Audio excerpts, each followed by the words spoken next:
Halo semuanya, selamat datang di ulasan materi kali ini. Kalau Anda lagi sibuk ngurus dokumen buat keperluan di luar negeri, Anda pasti sadar banget kalau proses verifikasi apostil ini taruhannya besar banget ya kan? Banyak yang mikir, ini cuma formalitas administrasi biasa. Padahal, wah ini tuh ujian akurasi hukum yang benar-benar ketat. Nah, hari ini kita bakal membedah materi penting dari Indonesia Translator tentang gimana sih caranya menghindari kesalahan-kesalahan fatal dalam terjemahan yang bisa bikin dokumen Anda langsung ditolak mentah-mentah. Oke, langsung aja kita bahas ini. Ahmad atau Ahmed.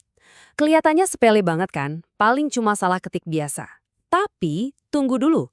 Di dunia hukum internasional, hal sekecil ini tuh ibaratnya efek kupu-kupu.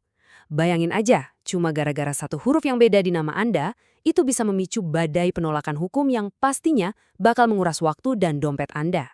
Beneran loh, proses apostil ini sama sekali bukan tempat buat main tebak-tebakan atau memaklumi salah ketik. Ini verifikasi hukum yang super kaku.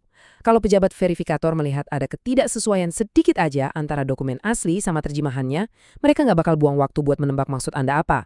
Dokumen Anda bakal langsung dicap tidak valid, gagal total detik itu juga. Nah, biar hal itu nggak kejadian sama Anda, ini dia agenda ulasan kita hari ini.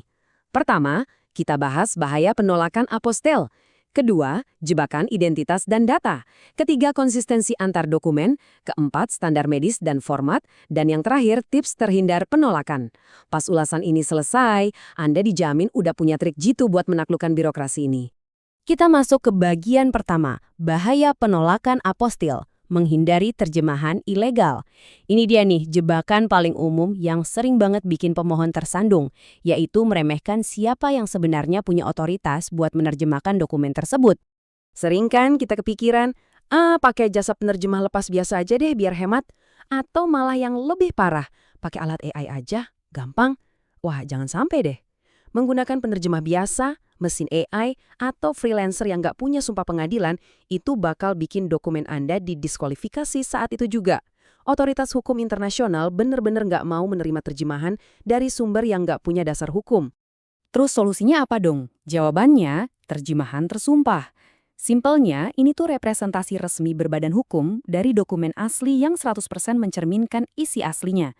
Jadi, bagi para pejabat yang berwenang, terjemahan ini bukan sekedar panduan bahasa, tapi ini tuh udah jadi padanan hukum yang mutlak dan presisi dari teks aslinya. Setiap kata, angka, dan istilah harus persis sama dokumen sumber. Nggak ada tuh yang namanya ruang untuk interpretasi bebas. Jadi, poin krusialnya di sini adalah terjemahan tersumpah Anda wajib banget punya 4 elemen ini biar diakui. Pertama, nama penerjemahnya harus jelas. Kedua, tanda tangannya harus asli atau basas. Ingat ya, kalau cuma hasil scan, siap-siap aja langsung ditolak. Ketiga, harus ada stempel resmi. Dan keempat, pernyataan keakuratan.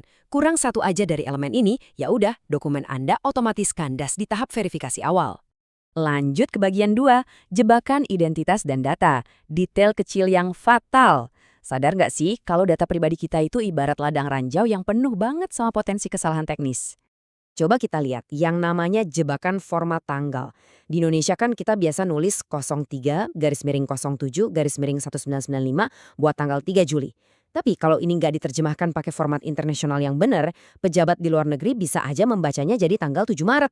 Nah, ketuker antara format hari bulan tahun dengan bulan hari tahun ini sering banget kejadian, dan dampaknya itu benar-benar fatal. Terus, selain soal tanggal, ini yang nggak kalah penting. Nomor paspor dan NIK Anda itu harus benar-benar 100% identik sama dokumen aslinya. Angka-angkanya harus persis. Gimana metode terbaiknya? Biasakan selalu cek silang, digit demi digit, sebelum dicetak. Kalau ada satu angka aja yang meleset, sistem bakal otomatis mengeluarkan status tidak identik. Dan proses pengajuan Anda berhenti sampai di situ. Masuk ke bagian 3, konsistensi antar dokumen, bahaya perbedaan istilah. Nah, tantangannya bakal jauh lebih kompleks saat Anda harus mengirimkan beberapa dokumen sekaligus nih, misalnya menyerahkan akta kelahiran, ijazah, sama transkrip nilai bareng-bareng. Coba deh, kita posisikan diri sebagai pejabat yang melakukan verifikasi.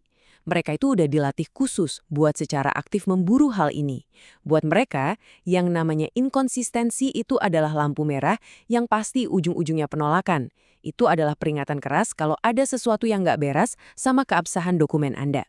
Gini contohnya, bayangin kalau nama instansi atau gelar akademik Anda diterjemahkan pakai istilah yang beda antara di ijazah dan di transkrip. Ketidakseragaman ini otomatis bikin mereka ragu sama hukum dokumen itu.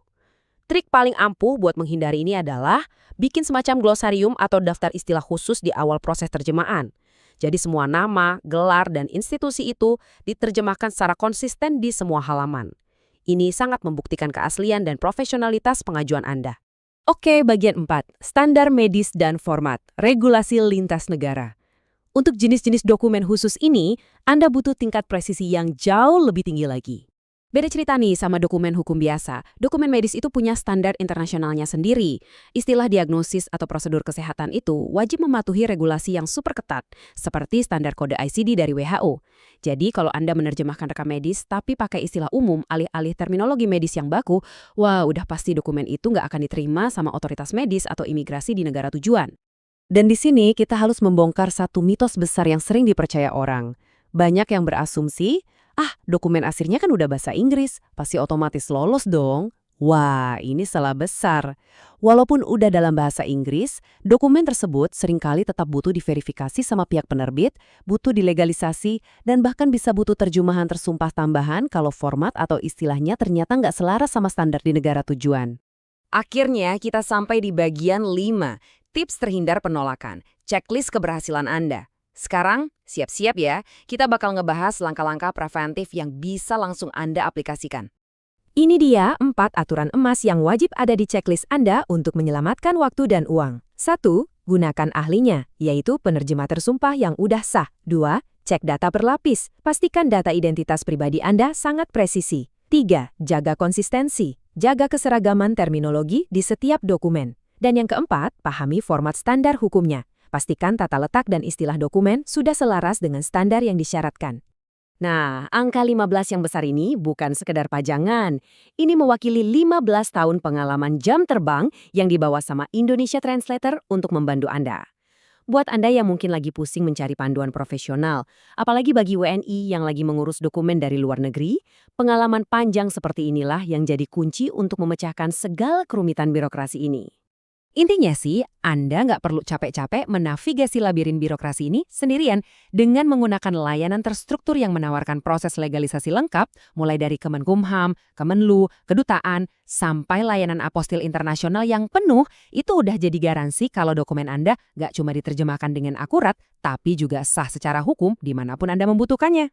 Jadi pertanyaan besarnya sekarang adalah, apakah dokumen Anda benar-benar udah siap buat menghadapi verifikasi internasional tanpa takut ditolak?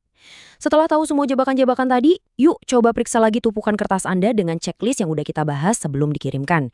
Percaya deh, persiapan yang teliti di awal itu bakal menghemat waktu, uang, dan pastinya kewarasan Anda di akhir nanti. Terima kasih sudah dengerin ulasan materi hari ini, semoga pengajuan Anda lancar dan sampai jumpa.